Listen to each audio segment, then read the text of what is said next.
बच्चों, inter physics Kirchhoff के नियम पर आधारित इम्पोर्टेंट क्वेश्चन। संलग्न परिपथ में विभिन्न प्रतिरोध में धाराएं तथा उनमें शक्ति क्षय ज्ञात करना है। ये बच्चों एक सर्किट दिया गया है, सेल है 3 वोल्ट की, I1 एम्पियर की धारा। ये 1 वोल्ट का सेल है, इसमें I2 एम्पियर की धारा। तो हमें विभिन्न धाराओं के मान इसमें ज्ञात करना है। तो बच्चों, this is the circuit number 1 और ये सर्किट नंबर 2। तो बंद परिपथ 1 में किरचॉफ के नियम से sigma I R equal to sigma E से है। बच्चों, I1 into 4 plus I1 plus I2 into 5 बराबर 3 वोल्ट। तो बच्चों देखेंगे यहाँ पे धाराएं सेम डायरेक्शन में है। I1 यहाँ से गई है, I2 दूसरे सेल से गई है, यहाँ पे I1 प्लस I2 हो गया। तो जब धाराएं सेम कंडीशन में होती है बच्चों तो ऐड हो जाती है। I1 into 4 plus I1 plus I2 into 5 बराबर 3। इसको हमने कैलकुलेट किया बच्चों, 9I1 plus 5I2 equal to 3। इसे माना हमने समीकरण नंबर 1।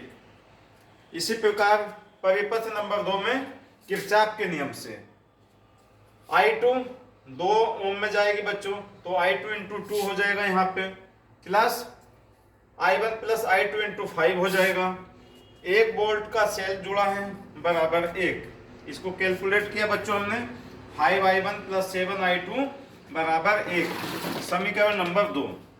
अब बच्चों I1 I2 दोनों समीकरण को हमें कैलकुलेट करना है। समीकरण 1 में 7 से गुणा तथा समीकरण 2 में 5 से गुणा करने पर तो 63I1 प्लस के 35I2 इक्वल टू 21 बच्चों। 25I1 प्लस के 35I2 इक्वल टू 5 बच्चों। I2 की वैल्यू हमारे पास समान हो गई है, इसको हम घटा देते हैं। तो घटाने पर बच्चों प्लस का चिन्ह माइनस हो जाएगा और माइनस का प्लस।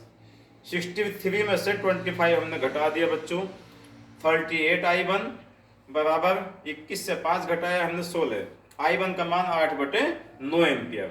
I1 का मान बच्चों समीकरण 1 में पुट किया हमने, I2 ज्ञात हो गया, माइनस के 15/95। अब बच्चों I1 प्लस I2 निकालना है, तो I1 प्लस I2 दोनों को हम जोड़ देंगे। 4 ओम में धारा I1 आ चुकी है 8/19 एम्पियर। 2 ओम में धारा I2 ज्ञात कर चुके हैं, माइनस के 15/95 एम्पियर।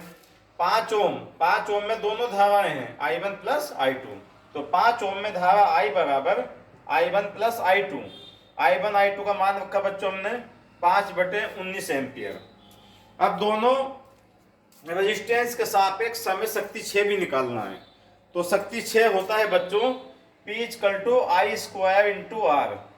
4 ओम में शक्ति 6 P1 माना हमने, तो 4 ओम में धारा I बन गई है, तो I1 square into R। I1 का मान 8/19, R का मान 4। तो बच्चों ये आ गया 0.7 वाट। उसके बाद 2 ओम में शक्ति 6 P2 निकाला हमने, तो P2 बराबर I2 square into R। I2 का मान रखा बच्चों, R का मान है 2 ओम, तो ये आ गया हमारे पास 0.049 वाट। इसी तरह 5 ओम में शक्ति 6, तो 5 ओम में बच्चों धाराएं I1 तथा I2 हैं दोनों। I1 प्लस I2 को हमने I माना है, तो 5 ओम में शक्ति 6 P3 equal to I square into R। I का मान रखा बच्चों, R का मान 5, तो 0.346 वाट। तो इस तरह से बच्चों हमने I1 I2 भी ज्ञात किया तथा विभिन्न रेजिस्टेंस में हमने शक्ति 6 भी ज्ञात किया। धन्यवाद।